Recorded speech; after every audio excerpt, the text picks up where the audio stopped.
I woke up with a dry throat, a plastic band on my wrist, and the sound of a heart monitor tapping beside me. For a moment, I did not know where I was. Then I heard my daughter outside the door. "He won't remember anything," she said. "Just list it before he wakes up enough to argue." I kept my eyes half closed, not because I was calm, because I could not lift my own hand yet. My phone buzzed on the little table beside the bed. I turned my head just enough to see the screen. Gaston Property. Coming soon, listing review. My house. My address. The place where my wife had spent years helping older people read the fine print others hoped they would miss. Welcome to Final Act Revenge.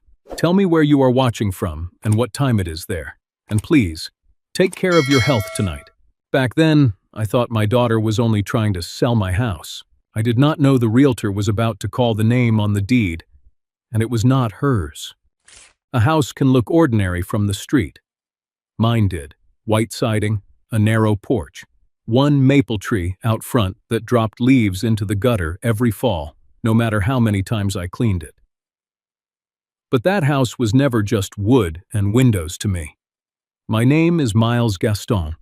I was 72 years old when my daughter tried to sell my home while I was lying in an ICU bed. Before I retired, I worked as a municipal records supervisor in Dayton, Ohio. Not glamorous work. I spent most of my life with building permits, zoning letters, transfer forms, inspection cards, and dusty file boxes that smelled like old paper and tired coffee. People laughed when I said records mattered. They stopped laughing when a missing signature cost them money. I learned something in that job. A house always has two stories. One is the story people tell at the kitchen table. The other is the one written in ink, filed away, and pulled out when somebody decides love is no longer enough. My wife, Ellen, understood the first story better than I ever did. She had been a reading aide at an elementary school. Small woman, soft voice, patient hands. She could sit beside a child who hated reading and make that child feel like the page was not an enemy. After she retired, she started helping grown people the same way. It began with our neighbor, Hattie Monroe. Hattie came over with a Medicare letter and pretended she only wanted Ellen's opinion. But I saw the way her fingers held that envelope, like it might bite her. Ellen read it slowly at our kitchen table, line by line. When Hattie apologized for not understanding, Ellen touched her wrist and said, "Nobody is born knowing how to read fear." That was my Ellen. A month later, 3 people came on Saturday morning, then 6, then 9, if Hattie brought her casserole, which had enough salt in it to keep a driveway from freezing. Ellen called the back room the Gaston's Saturday Learning Room. It was nothing fancy. Folding chairs, a cheap coffee maker, old movies with large subtitles, a cardboard box full of sample bills, pharmacy labels, insurance notices, rental letters, and property tax forms. In the morning, Ellen helped people read the papers they were scared to sign. In the afternoon, I dimmed the lights and ran a movie. She used to say, "If people can read what they are asked to sign, they stand a little straighter." When Ellen died, I could not close that room. So I kept it going. Not perfectly. My coffee was worse. My knees complained. The old projector made a buzzing sound like a trapped bee. But once a month, the chairs opened. The blue library stamp came out, and people came through the side door with envelopes tucked under their arms. My daughter never liked it. Paige worked as a kitchen and bath showroom manager. She knew how rooms should look in photographs. Quartz counters, warm lighting, clean lines, resale value. I was proud of her, even when I did not understand the life she wanted. But she looked at Ellen's room like it embarrassed her. "Dad," she told me once, "buyers don't want a house full of folding chairs and old people's mail." I laughed then. I wish I had listened instead. Her husband, Troy, was quieter. That made him worse. He did not insult things first. He measured them. He stood in my hallway like he was already seeing numbers instead of walls. One Sunday, he tapped the doorframe and said, "This place has more value as inventory than memory." I told him it was not inventory. He smiled like I had already lost the argument. Weeks before I got sick, Paige started asking about folders, the deed, the property tax bills, Ellen's old papers. She said she only wanted to be prepared. That sounded reasonable. The worst betrayals often do. Lying in that hospital bed later, I remembered one question Paige had asked more than once. "Dad, where exactly do you keep Mom's yellow folder?" And that was when I understood she had not started planning after I got sick. I learned what happened in my house later. At the time, I was still in that hospital bed, staring at ceiling tiles and trying to make my fingers obey me. But houses remember things. So do cameras. So do children who are old enough to know when adults are lying. Paige used the spare key under the side planter. That bothered me when I found out. Not because she knew where it was. She was my daughter. She had always known. It bothered me because she used that key the way a stranger would use a code he had stolen. She walked in with Troy behind her and Susan Mayfield, the realtor, carrying a tablet and a soft leather folder. Susan told me later she thought it was a normal family situation. An older father in the hospital, a daughter arranging a sale, a husband talking about repairs. Nothing rare about that anymore, not when every old house seemed to be either too expensive to keep or too valuable to leave alone. Then Paige started giving orders. "Don't photograph this room yet," she said. She meant the back room, Ellen's room. The folding chairs were still stacked by the wall. The old movie screen leaned in the corner. A cardboard box of sample medical bills sat under the window. And on the small table was Ellen's blue library stamp, the one she used when people came over with letters they were too scared to read alone. Paige pointed at it like it was trash. "This has to go before pictures," she said. "Buyers don't need to see my mother's little pity project." Susan stopped typing. Troy gave a quiet laugh and took the Saturday matinee sign off the wall. "Sentimental clutter kills offers," he said. I have replayed that sentence more times than I should. Not because it was clever, because it told the truth about him. To Troy, my wife's kindness was clutter. The people she helped were clutter. The room where widows learned to read hospital bills before signing payment plans was clutter. Paige did not correct him. That hurt more. Susan asked the first good question in the hallway. "Do you have legal authority to sign for your father?" Paige did not blink. "Dad trusts me with practical matters." That answer would have sounded harmless to most people. Responsible, even. Adult. Organized. But Susan had sold enough houses to know the difference between confidence and paperwork. She asked, "Do you have a recorded power of attorney for real estate transactions?" Paige looked at Troy, only for a second. Troy stepped in smoothly. "Miles signed plenty over the years. We can get whatever you need. We just want to get ahead of the market."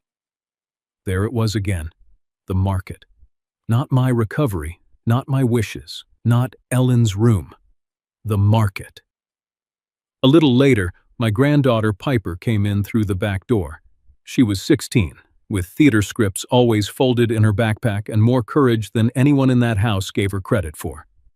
She had left a school script on my kitchen counter. That was all. But when she heard Troy say, "The old man won't be back before closing if we time this right," she stopped in the hallway. She did not scream. She took out her phone. Piper recorded 12 seconds. 12 seconds can save a man's home. On the video, Troy's hand was on Ellen's sign. Paige was holding a roll of blue painter's tape. Susan stood near the doorway, watching too closely to be fooled. Then Paige saw Piper.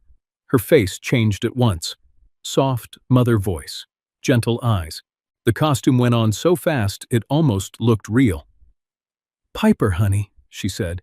"Grandpa needs us to be adults now." Piper looked at the sign in Troy's hand. "He's not dead," she said. Nobody answered her. That silence became its own witness. After they left, Susan went back to her office. She did not activate the listing. She opened a title pre-check instead. Name, parcel, recorded interests, owner contact. That was when the first crack appeared in Paige's plan, because the file did not read the way my daughter had described it. Susan Mayfield stared at my address on her screen, then at the line beneath the record. Later, she told me that was the first moment she stopped preparing to call Paige back. Instead, she picked up the phone and called another number. The strange thing about being sick is how small the world becomes. A bed rail, a plastic cup, a nurse's shoes passing the door, a clock you cannot turn your head far enough to read. I had spent my whole working life keeping records in order. If a permit was missing, I found it. If a property line was wrong, I checked the old map. If somebody claimed a signature existed, I asked where it had been filed. But in that hospital room, I could not even reach my own phone unless it was placed close enough to my fingers. That kind of helplessness teaches you who people really are. Janice Morrow came in after lunch. She was the hospital patient advocate, a woman with calm eyes and a voice that did not rush. She pulled a chair beside my bed instead of standing over me.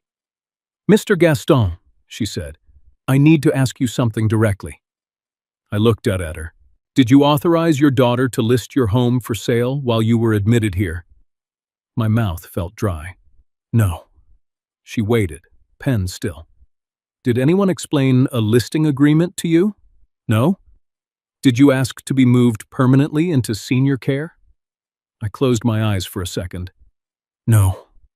Janice wrote each answer down, not dramatically, not angrily, just clean and careful, the way good records are made. Then she said, "I'm adding a note that property discussions need your direct consent." That sentence should have comforted me. Instead, it scared me. Because if a hospital needed to write that down, it meant my daughter had already made people wonder whether my voice still counted. After Janice left, I lay there and replayed the last few months. Paige had not started with a listing. She had started with questions.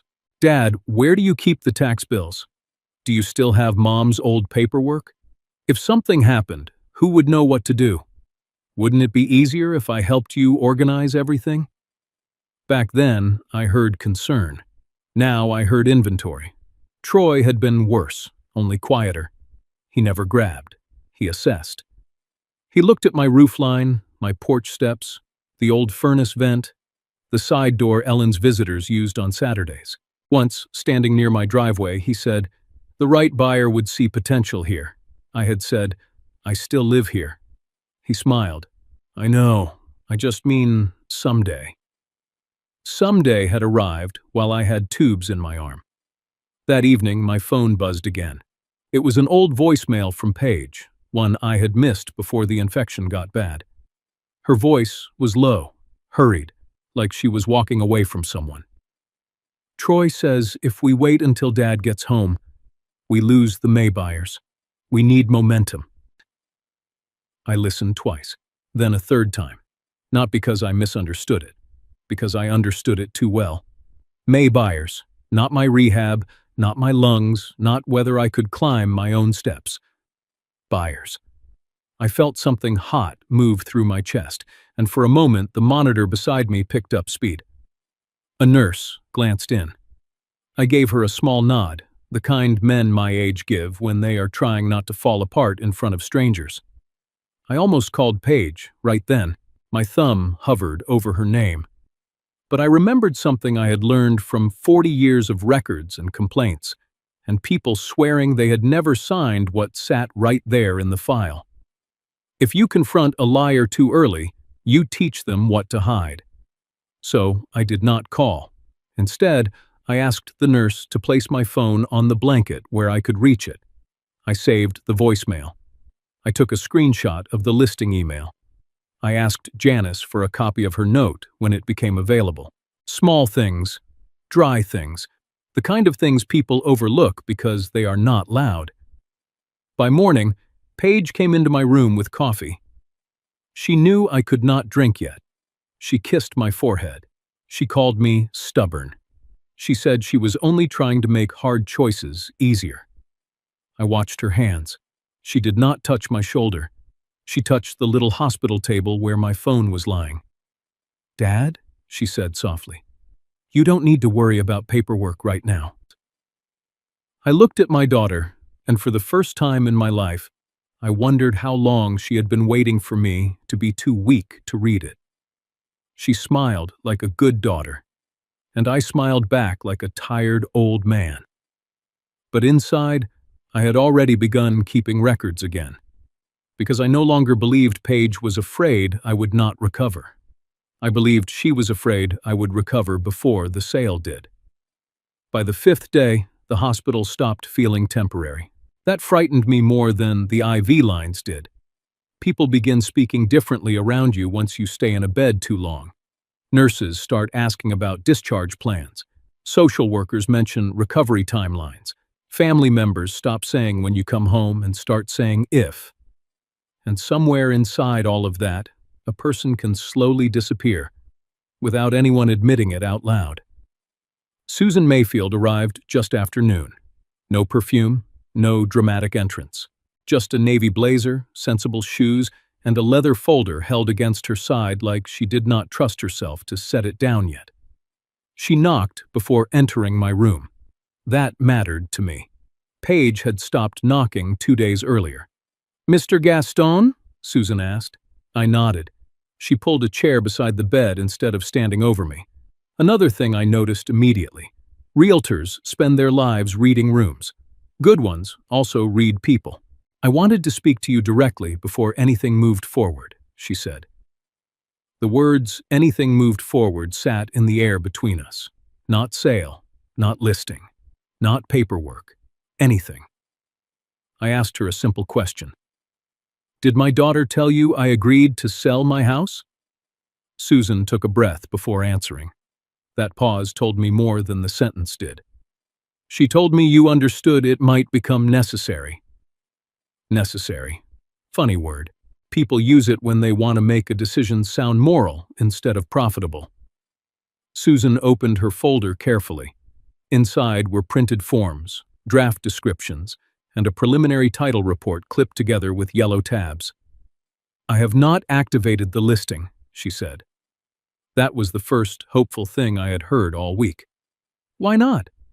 She hesitated again. "Because there are issues I could not ignore." I looked at her face then, really looked at it. Susan Mayfield was not trying to become part of my family drama.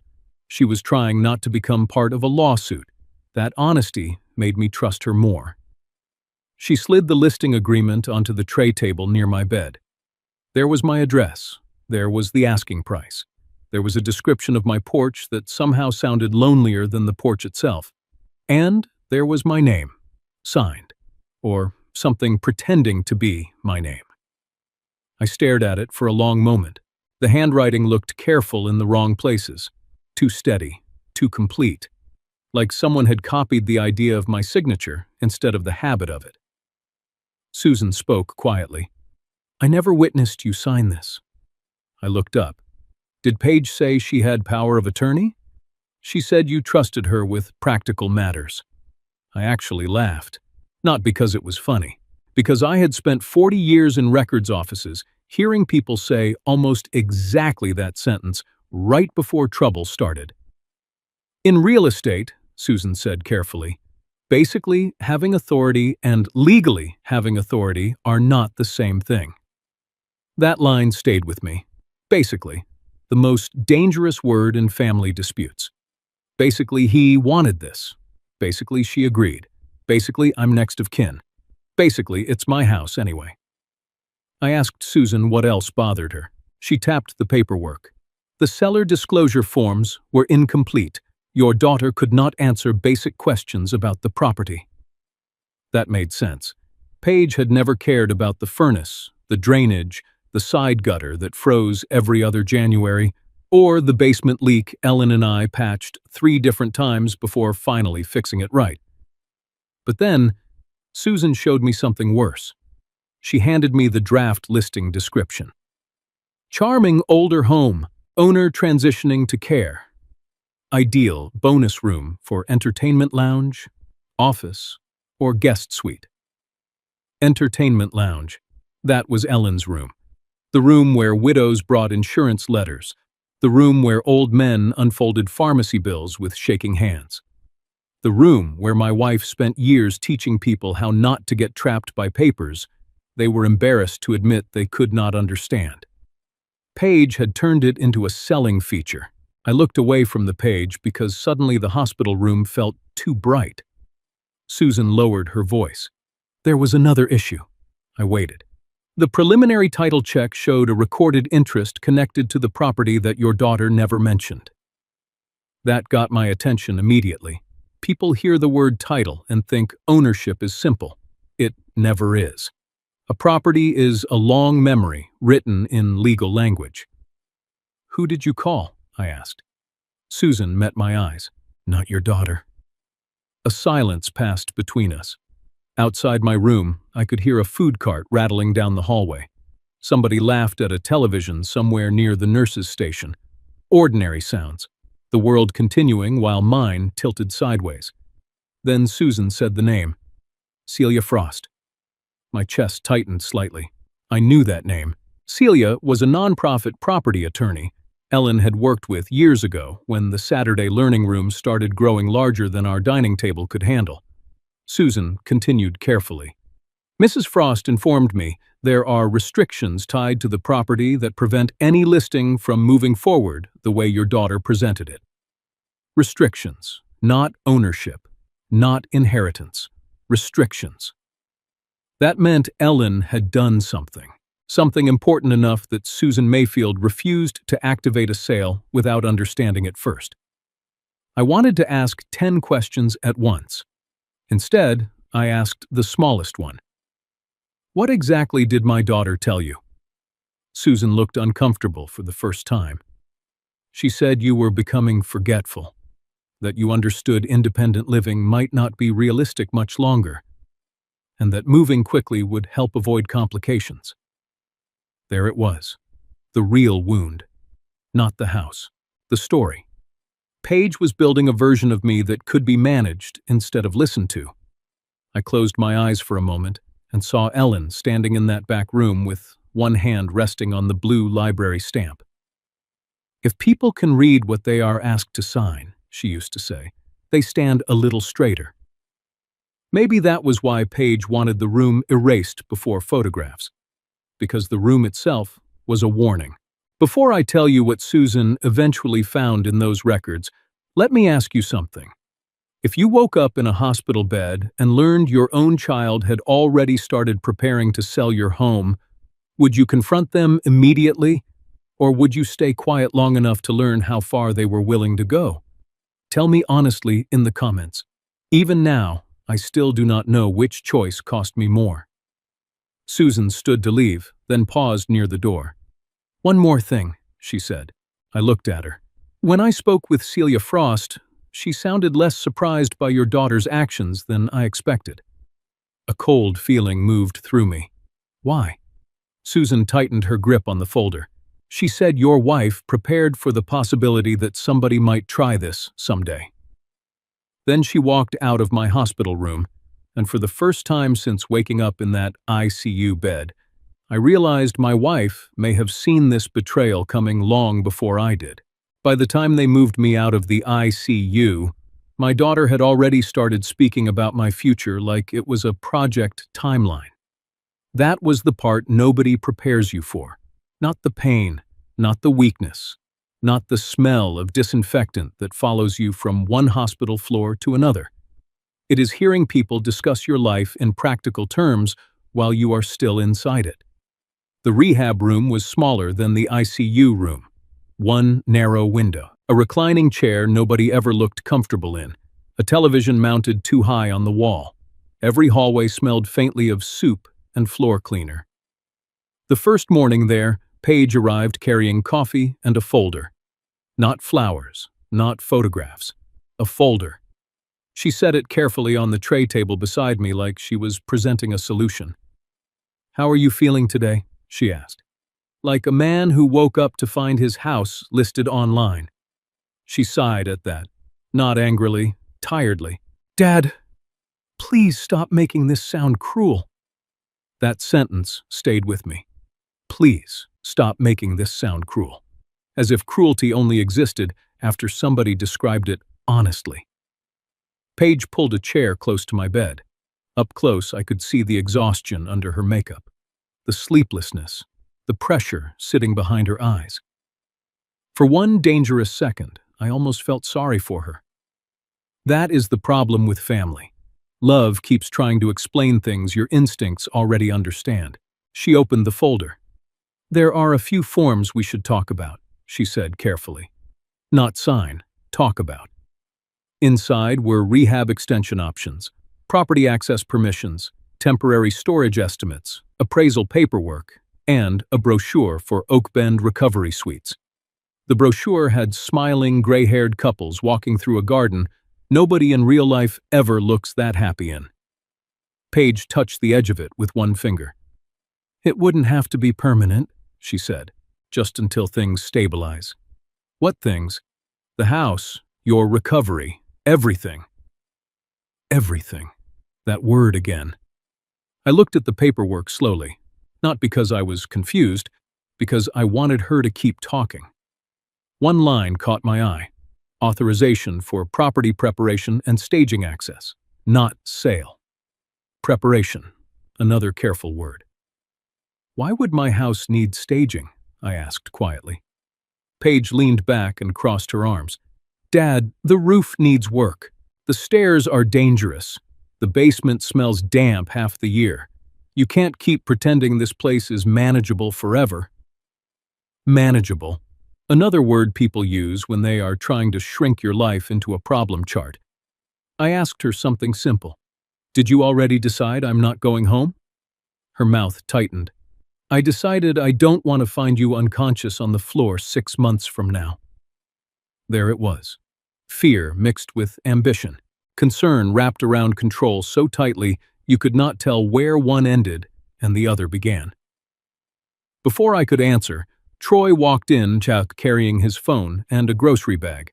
He smiled like we were all adults discussing sensible financial planning. How's the rehab food treating you, Miles? Like punishment with gravy. That made him laugh. Troy always liked me more when I sounded harmless. He sat near the window and immediately started talking numbers.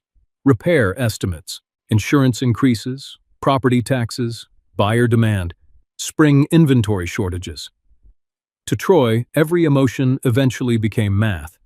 Look, he said, nobody's trying to erase your life here, but the market is still moving right now. Houses in your area are getting multiple offers if they're staged correctly. My wife's room is not staging material. He gave a small shrug. That room limits buyer imagination. I stared at him. He kept going anyway. You've got folding chairs, old DVDs, boxes full of expired paperwork. Those papers helped people. Troy spread his hands like he was being reasonable. I'm not insulting your wife. I'm saying buyers don't emotionally connect to rooms that feel institutional. Institutional. That was the word he chose for Ellen's learning room. The place where widows sat at our kitchen table because they were too ashamed to admit they did not understand hospital payment plans. The place where veterans brought insurance letters they could barely read because their eyesight had failed before their pride did. Institutional. Paige rubbed her forehead. Troy, please. No, I said quietly. Let him finish, because I wanted to hear how much of my life sounded disposable when spoken out loud. Troy leaned forward. Miles, this isn't about sentiment. It's about unlocking equity while the market still supports it. There it was again. Equity, inventory, market. Every word carefully designed to avoid saying the actual thing. Your house is worth more to us sold than lived in. My phone buzzed then. A text from Piper. Grandpa, Mom and Dad are packing the movie room. Underneath was a photograph, the old projector cord wrapped in tape. Folding chairs stacked against the garage wall. The Saturday matinee sign leaning beside trash bags. Then another picture arrived. A cardboard box. Across the side, written in black marker. Remove elder use materials before photos. My throat tightened so suddenly I had to look away from the screen. Paige saw my expression. "What is it?" I turned the phone toward her. For the first time since this started, my daughter looked ashamed. Not guilty, ashamed. There is a difference. Guilt hurts because you know you did wrong. Shame hurts because somebody else can finally see it. "That wasn't supposed to," she started. "Finish the sentence," I said. She could not. Troy answered instead. "It's just staging language." Staging language. Like Ellen's blue library stamp was no different than an old lamp somebody moved before an open house. Paige stood suddenly and walked toward the window. "She helped people," she said quietly. "I know she did." "Then why are you trying so hard to erase the room?" Paige turned around too fast. "Because I'm tired," she snapped. "I'm tired of every conversation in this family turning into a shrine to sacrifice. Mom is gone, Dad. That room is not a person." The room went silent after that. Even Troy looked at her. But the worst part was this. I think she believed what she said, not because she hated Ellen. Because somewhere along the line, Paige convinced herself survival mattered more than memory. A few minutes later, there was a knock at the door. An older woman stepped inside carrying a bakery box tied with ribbon. Amberly Larkin, Troy's mother. "Thought you might enjoy blueberry muffins," she said warmly. She spoke softly, smiled softly, moved softly. The most dangerous people often do. Amberly set the bakery box down beside the Oak Bend brochure, already sitting on my tray table. Then she said the sentence that made my skin go cold. "Miles, nobody's taking your dignity. We're just helping you accept the next season of your life." Next season. As if my future had already been scheduled without me. Then Amberly added something she probably did not realize would expose everything. The downstairs suite in the Kettering place would actually work beautifully for family visits. Kettering place. I had never heard that phrase before, but Paige froze. Troy looked down immediately. And just like that, I understood something they never meant to tell me. They had already been shopping for the next house, before mine was even sold. The next morning, I stopped pretending to myself that this was only about money. Money was part of it, but control, that was the real thing sitting underneath everything else. Control over where I lived. Control over who spoke for me. Control over whether people saw me as a father or a burden waiting to be managed. And somewhere inside all that control was Ellen. Not just her memory, her planning. Celia Frost arrived just after 10. I had not seen her in nearly 4 years, not since Ellen's memorial service. She looked almost exactly the same. Silver hair pulled back neatly, reading glasses hanging from a chain, folders tucked under one arm like they were part of her skeleton. Some people carry authority loudly. Celia carried it quietly. She closed the rehab room door behind her before speaking. "How strong are you feeling today, Miles?" "Strong enough to find out what my wife knew that I didn't." That earned the smallest smile from her. She sat beside my bed and placed 2 folders on the tray table. One was thick and neatly tabbed. The other was thin, old, and sealed with Ellen's handwriting across the front. "For Miles, if somebody ever tries to turn the house into an exit plan." My chest tightened the second I saw it. I reached for the envelope slowly. Even after all those years, Ellen's handwriting still felt alive. Celia noticed my hands shaking. "You don't have to open it yet," she said gently. "I think I do." But before I opened anything, Celia pulled out a property diagram and several recorded documents. "This is going to sound more complicated than it actually is," she said. "So I'm going to explain it like Ellen asked me to." That sounded exactly like my wife already. Simple first, panic later. Celia adjusted her glasses.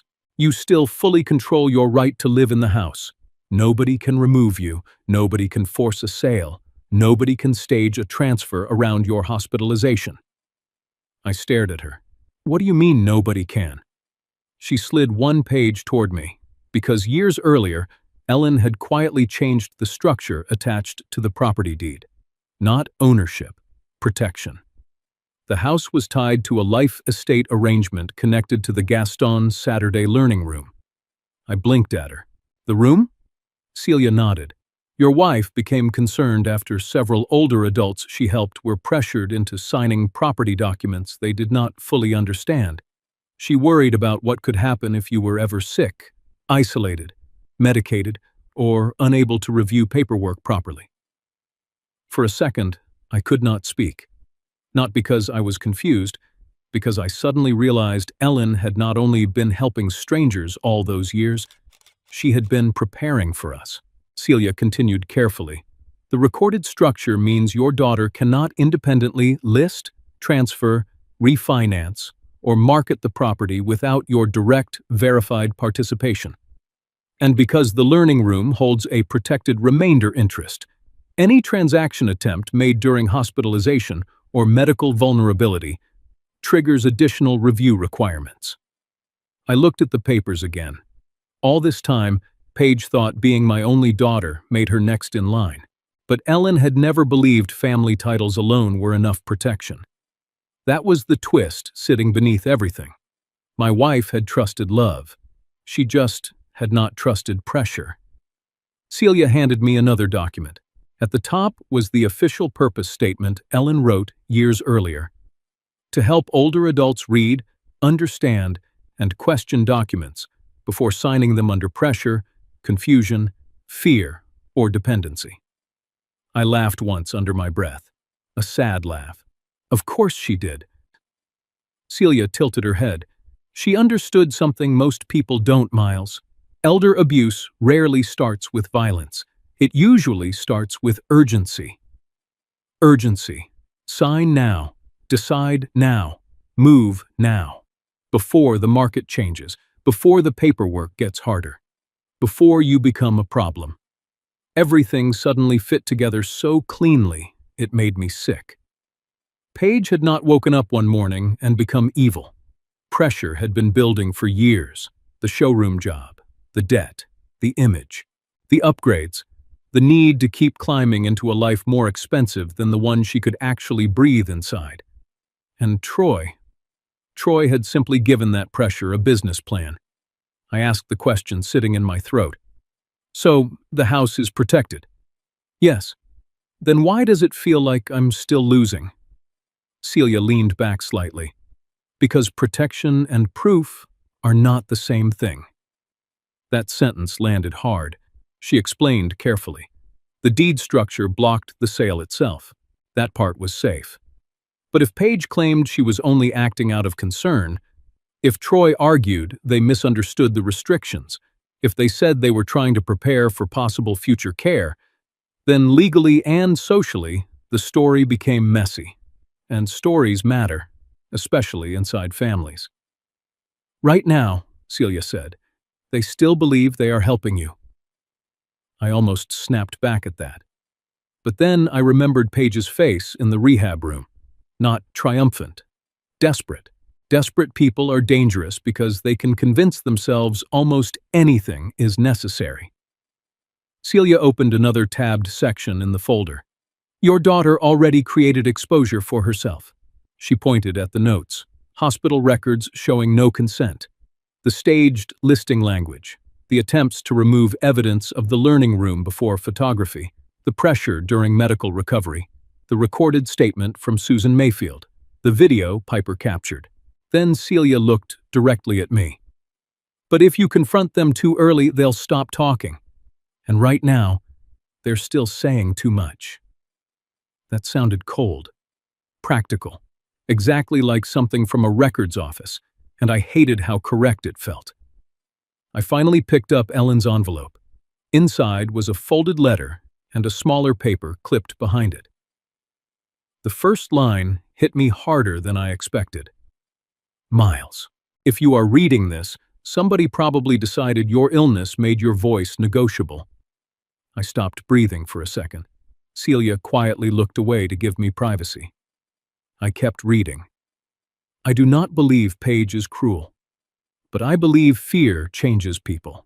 especially when money and exhaustion begin sounding like responsibility. If anybody ever tries to turn our home into a transaction while you are too weak to argue clearly, make them read every page out loud. Never rush. Never sign tired. Never let urgency speak for dignity. My vision blurred after that. Not because Ellen was gone, because even dead, she was still protecting me better than I had protected myself. Behind the letter was the smaller document, a review clause. Any attempt to market or transfer the property while I was hospitalized, medicated, cognitively questioned, or under care review could trigger formal scrutiny tied to the learning room protections. Not punishment, protection. That mattered.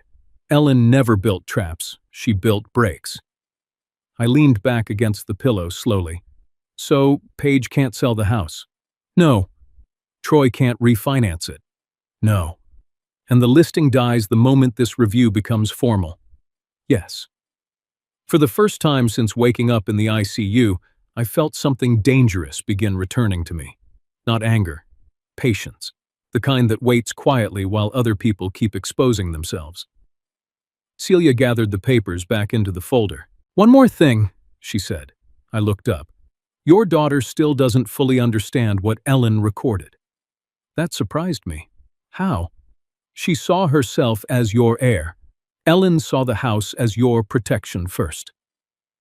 The room fell silent after that. Outside my window, somebody in rehab therapy laughed at something down the hallway.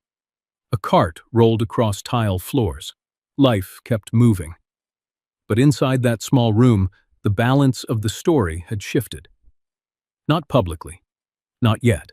Paige still thought she was managing a weak old man. Troy still thought he was ahead of the paperwork. Amberly still believed my future had already been organized for me. But now, I knew something they didn't. Ellen had already prepared for the exact moment my family would mistake my illness for permission. And for the first time since this began, I stopped wondering how to save my house.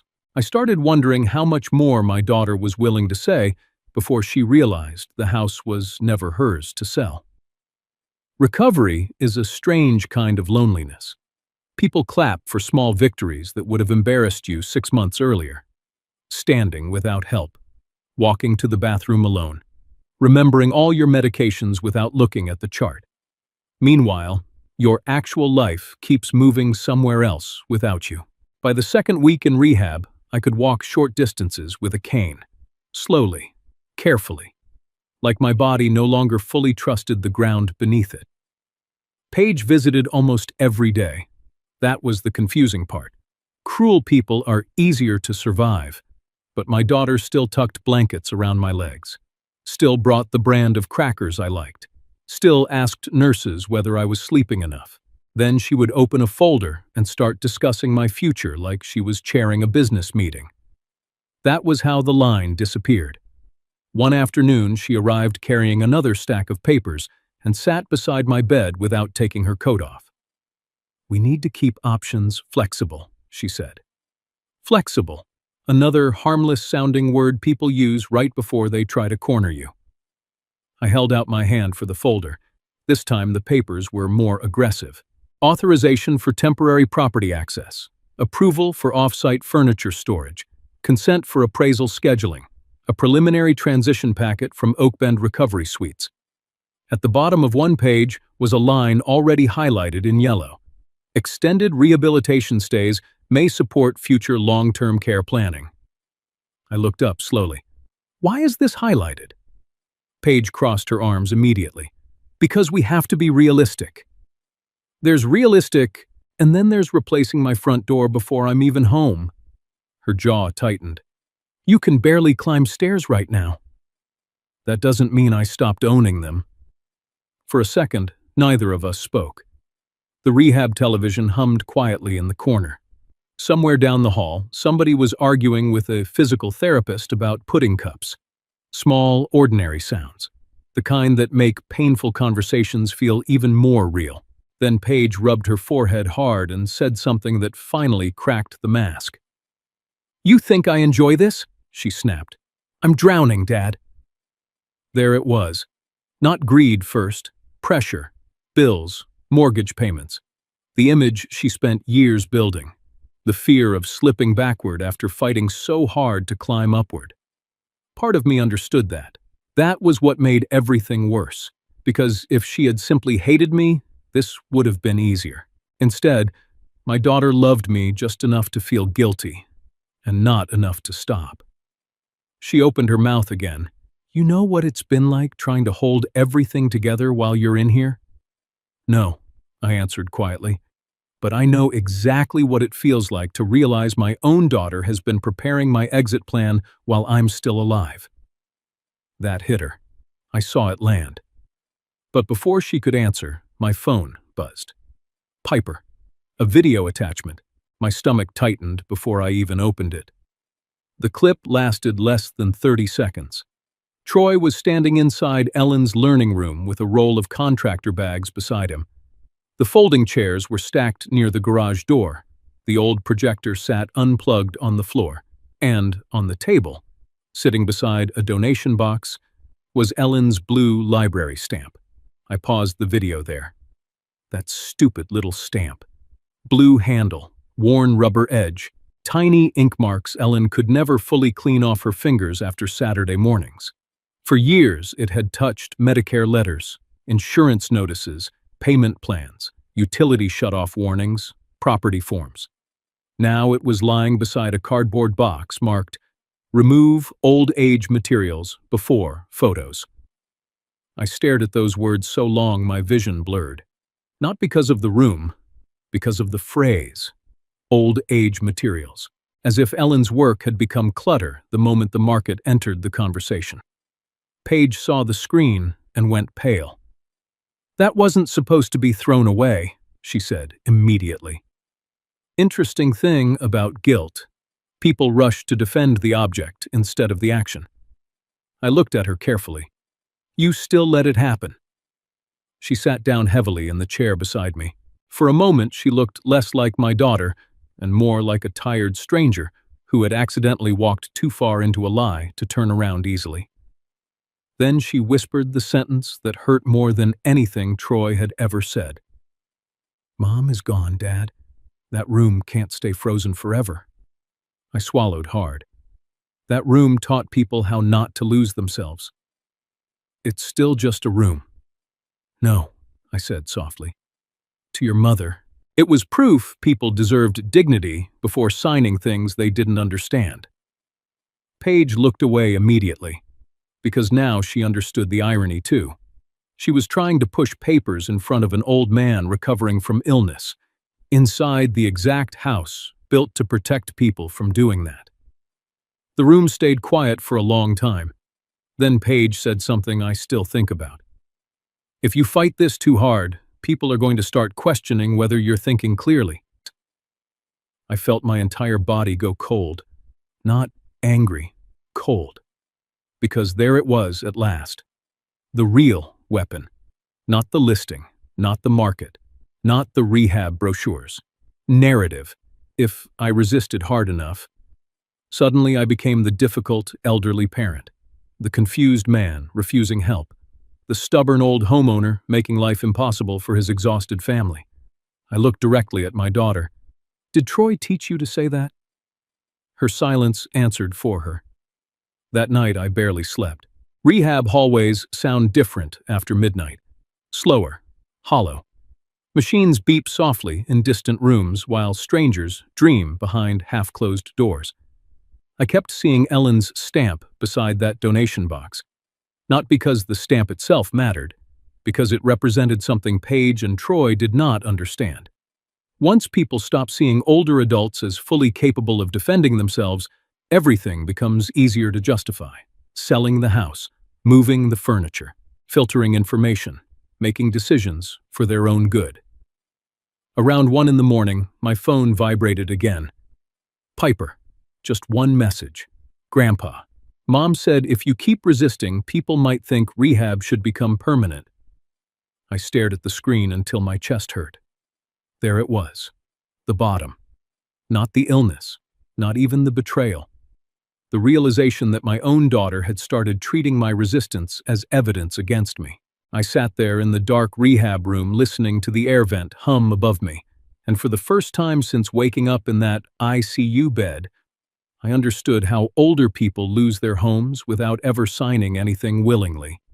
They get exhausted, emotionally, physically, socially. Everyone around them slowly begins speaking, as if the decision has already been made.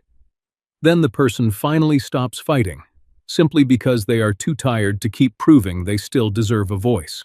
The next morning, Susan Mayfield called me before breakfast. Her tone was calm, professional. But underneath it, I heard movement. "We're ready," she said.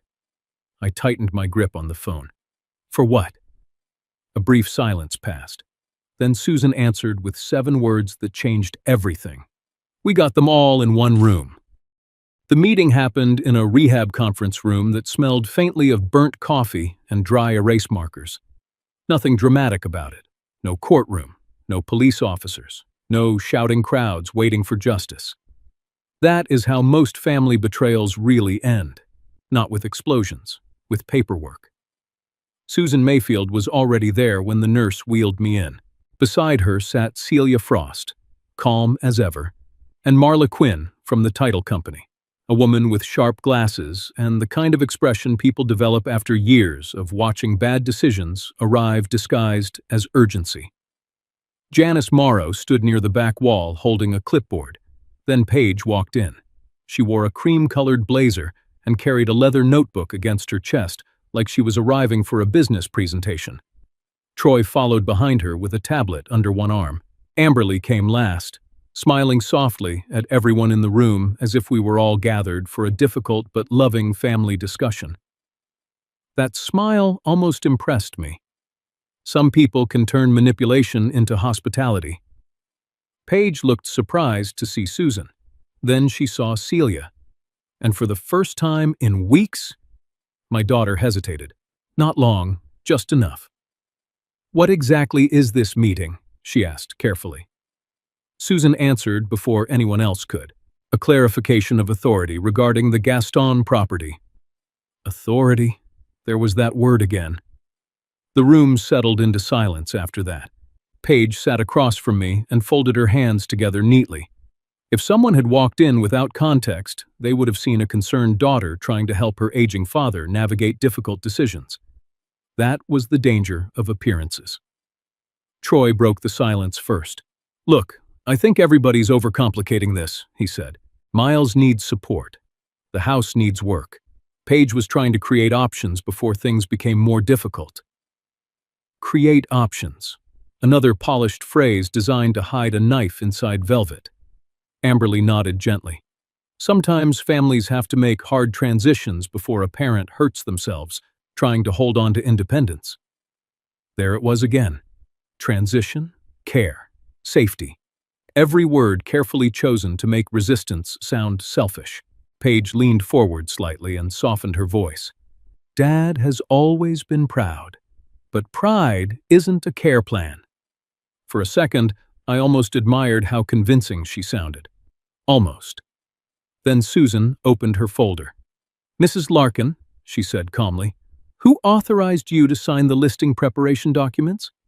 Paige answered immediately. "My father has always trusted me with practical matters." Marla Quinn finally spoke. "Practical matters do not transfer legal listing authority." That sentence hit the room harder than anyone expected. Troy shifted in his chair. Paige blinked once. Then she recovered quickly. "Nobody said I was forcing a sale." Susan slid the unsigned draft listing onto the table. "The problem isn't whether the sale completed," she said quietly. "The problem is that steps toward marketing the property began without verified authority from the property holder." Property holder, not daughter, not caregiver, not future heir. Property holder. Marla turned her laptop toward the room. A title report filled the screen. Parcel number, recorded documents, transfer history. Then the ownership structure appeared. Life estate interest, Miles Gaston. Protected remainder structure connected to Gaston's Saturday learning room. Paige frowned immediately. That's Mom's community project. No, Celia corrected gently. It's a recorded legal protection. Silence. Real silence. The kind that changes temperature. Celia opened one of Ellen's old documents and continued. Years ago, Ellen Gaston requested additional review safeguards connected to the property in the event Mr. Gaston became medically vulnerable, hospitalized, cognitively questioned, or pressured during any proposed property transaction. Paige looked stunned. Troy looked angry. Amberly looked frightened for the first time. Because suddenly this was no longer about a daughter helping her father make difficult choices. Now it was about documented protections specifically designed to stop what they were trying to do. Paige straightened in her chair. So what? We misunderstood paperwork? No, Susan said carefully. You misunderstood ownership. That line landed hard. Marla continued reviewing the file. No listing, transfer discussion, staging authorization, or property marketing process could move forward without direct, confirmed participation from Mr. Gaston under the recorded review conditions. Troy leaned forward immediately. This is ridiculous. Nobody was stealing anything. Celia met his eyes calmly. Then why were materials connected to the learning room removed before photography? Nobody answered. Susan placed printed emails onto the table. Remove elder use materials before photos. Troy looked down at once. Janice Morrow stepped forward quietly. I also documented that Mr. Gaston directly denied authorizing any listing activity while hospitalized. Paige's voice sharpened slightly. He was heavily medicated. Janice did not react emotionally. At the time of documentation, he was alert, oriented, and capable of answering clearly. That hurt Paige more than anger would have, because records do not care about intentions, only statements. Paige looked at me finally, not at the others, at me. Dad, you really think I was trying to hurt you?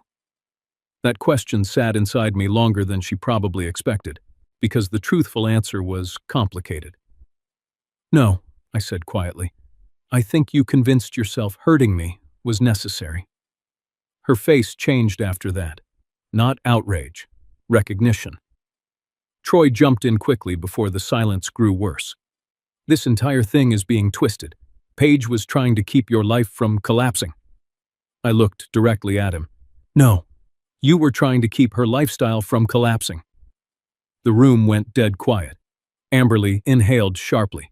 Paige lowered her eyes, and for the first time since this began, Troy had no polished response ready. Then Marla spoke again. There's another issue. Everyone turned toward her. She rotated the screen slightly. Timeline records appeared. Ring camera entry logs, listing preparation timestamps, email correspondence, hospital intake dates, 7:42 p.m., Troy entered property, 8:16 p.m., staging coordination email sent, 8:31 p.m., owner transitioning to care description added. Following morning, seller preparation forms submitted. Hospital note later confirmed no consent. Each line landed like another brick. Not dramatic, worse, documented. Troy rubbed his jaw tightly. We were preparing options. Celia folded her hands together. Were you also preparing options when you discussed removing the learning room before photographs? Again, silence. Then Susan looked directly at Paige. Why did you never mention the property protections? Paige answered too quickly. Because I didn't think they mattered. That was the moment everything finally became clear. She truly believed inheritance was automatic, that being the daughter meant becoming the decision-maker the moment weakness entered the room. But Ellen had built the paperwork specifically to slow that moment down, not to punish Paige, to protect me from becoming manageable. Celia pulled one final paper from Ellen's folder, the purpose statement for the Gaston Saturday Learning Room, to help older adults read, understand, and question documents before signing them under pressure, confusion, fear, or dependency. Nobody moved after she read it. because every person in that room suddenly understood the same thing. The house itself had become the final lesson Ellen ever built. Then Paige asked the question that changed the air completely. What happens if the listing already has my father's signature on it? Susan slowly opened a second folder, and when I saw the expression on her face, I realized my daughter had just walked herself into something even worse than losing the sale. Nobody spoke for several seconds after Susan opened the second folder. You could actually hear the heating vent humming above us. That is the thing about truth. When it finally enters a room, people stop moving the same way. Susan slid 2 pages onto the table carefully. One was the listing preparation form carrying my name. The other was a copy of an older municipal document I had signed years earlier. Not to accuse, to compare. "I never witnessed Mr. Gaston sign the listing paperwork," Susan said calmly. "And because he was hospitalized, medically vulnerable, and operating under recorded review protections, I could not treat the signature as valid without direct confirmation." Paige's face lost color immediately. Troy leaned forward. "So, what are you saying?" Susan did not rush her answer. "I'm saying I refused to activate the listing because too many warning indicators existed at the same time." Warning indicators. Not crimes, not accusations. Facts. Hospitalization. No direct consent. Unverified authority. Property protections. Pressure to move quickly. Removal of learning room materials before photography. One by one, the story they built began collapsing under its own paperwork. Paige tried to recover first. "You're making this sound malicious," she said sharply. "I was trying to help my father prepare." Janice Morrow stepped closer to the table and opened her clipboard. At 2:14 p.m. on May 12th, Mr. Gaston clearly stated he had not authorized any listing, transfer discussion, or permanent care transition. Her voice never rose. That made it worse. At 2:16 p.m., Janice continued, Mr. Gaston requested that all property-related decisions require direct communication with him moving forward. Paige swallowed hard. "He was exhausted," she said quietly. Janice met her eyes.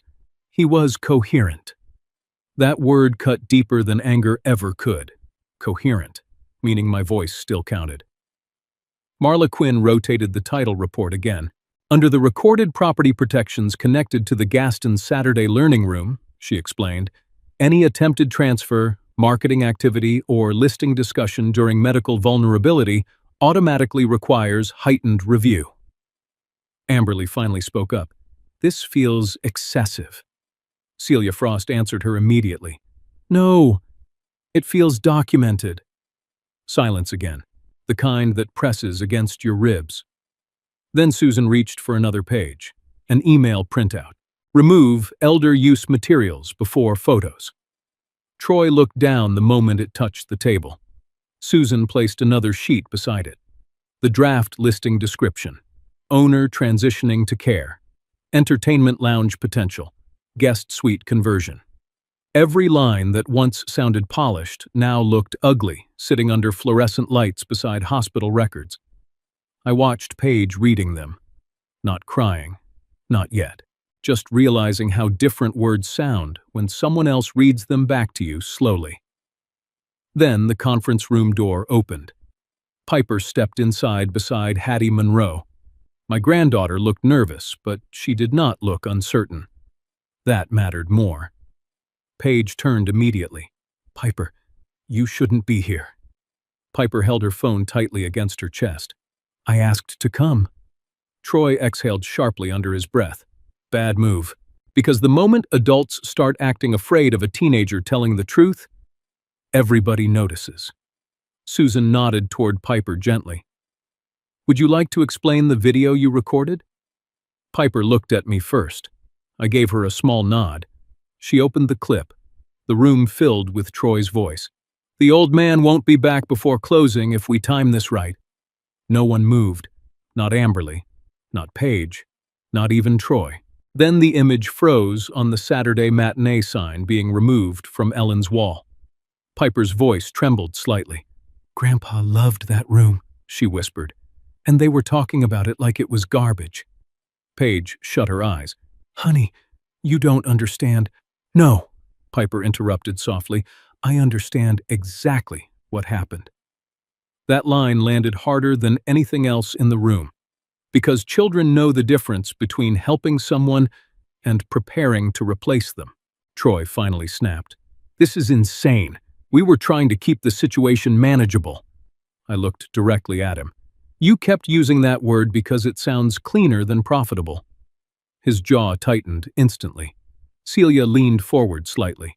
"Mr. Larkin, did you or did you not discuss property timing around Mr. Gaston's hospitalization?" Troy hesitated. That hesitation told the truth before he did. "We discussed market conditions." Susan placed another page down. "The voicemail transcript. If we wait until Dad gets home, we lose the May buyers." Paige stared at the paper like she had never heard her own voice before. That was the moment the room finally changed. Not legally, emotionally, because until then, Paige still believed she could explain everything away as concern. But now she was hearing herself the way strangers heard her. And strangers hear urgency differently when money sits behind it. Her voice cracked for the first time. "I was drowning." Nobody answered immediately, not because we lacked sympathy, because drowning people still know when they are pulling someone else underwater with them. Paige finally looked at me, directly. "I didn't want to lose everything." I spoke carefully. "So, you decided I should lose my home first." She started crying after that, quietly. Not dramatic tears, exhausted ones. But something inside me had already changed by then. I still loved my daughter. That was the terrible part. Love survives long after trust stops breathing. Marla Quinn cleared her throat gently. "The title company will not open any transaction process connected to the Gaston property under the current circumstances." Susan followed immediately. "The listing preparation file is being formally voided before activation." Janice added her own part. "And future property-related discussions will require direct documented consent from Mr. Gaston." Then Celia placed several prepared documents onto the table. Temporary communication restrictions, property access limitations, revocation of staging permissions, formal removal of Paige and Troy from independent property coordination. Amberly inhaled sharply. "You can't seriously be cutting your own daughter out." I looked at her calmly. "No, I'm stopping people from speaking for me without permission." That shut the room down completely. Piper reached into her backpack then and pulled something out carefully. Ellen's blue Lampu library stamp. She had rescued it from the donation box before the movers cleared the room. When she placed it in front of me, I almost lost my composure for the first time all day. The handle still had faint ink stains near the edge. I wrapped my fingers around it slowly. 40 years of records work teaches you something strange. Sometimes one stamp matters more than 100 speeches. Susan slid the final copy of the listing toward me. Blank now, dead, finished. I pressed the stamp down firmly, then onto the paper. Void. Wrong owner. Blue ink. Sharp edges. Impossible to ignore. Nobody spoke. Troy stared at the page like he had just realized paperwork could hit harder than fists. Paige looked at the stamp, then at me. Her mascara had finally started running. "Dad," she whispered, "is there any way back from this?" I looked at my daughter for a long time before answering. And the truth was, I honestly did not know yet. 3 weeks later, I walked back into my house with a cane in one hand and a paper bag of medications in the other. Slowly. That is how older men return to places they almost lost. The porch steps still creaked near the left rail. The hallway still smelled faintly like old books and coffee. Somewhere in the basement, the pipes knocked twice whenever hot water started running. Nothing looked grand. But for the first time in weeks, the house felt like mine again. Not because the paperwork said so, because nobody was speaking over me anymore. Home health nurses came twice a week after that. I hated the schedule at first, hated how everybody suddenly wanted to measure my strength in percentages and risk assessments. But healing has a way of humbling you. Sometimes dignity means accepting help. Sometimes dignity means refusing the wrong kind. Paige did not come back immediately. For a while, all communication went through Celia Frost exactly the way the restrictions required. Property discussions stopped. Listing conversations stopped. Troy stopped calling altogether once he realized paperwork could close doors faster than arguments could. Amberly mailed me a sympathy card with flowers printed on the front. I never answered it. Instead, I placed it inside a kitchen drawer I labeled "People Who Mistook Politeness for Permission." That little joke would have made Ellen laugh. Piper visited every Saturday. The first time she came back to the house, she carried Ellen's blue library stamp in multimiens, like something fragile enough to break if she breathed too hard near it. "I cleaned the ink pad," she told me proudly. I looked at the stamp for a long moment before taking it. Funny thing about objects, sometimes they survive people better than memories do. A week later, we reopened the Gaston Saturday Learning Room. Not perfectly. The folding chairs still squeaked. The old projector buzzed too loudly. One of the DVD cases smelled like basement dust and peppermint gum for reasons nobody could explain. But 9 people showed up anyway. Hattie Monroe brought casserole. Too much salt, just like always. An older veteran arrived carrying insurance forms in a grocery bag. A widow from across town brought a hospital billing statement she had been too scared to open alone. And Piper hung the Saturday matinee sign back on the wall exactly where Ellen used to keep it. When everybody sat down, the room grew quiet. They were waiting for me to say something wise. Instead, I held up a Medicare letter and said, "Today we read the small print first.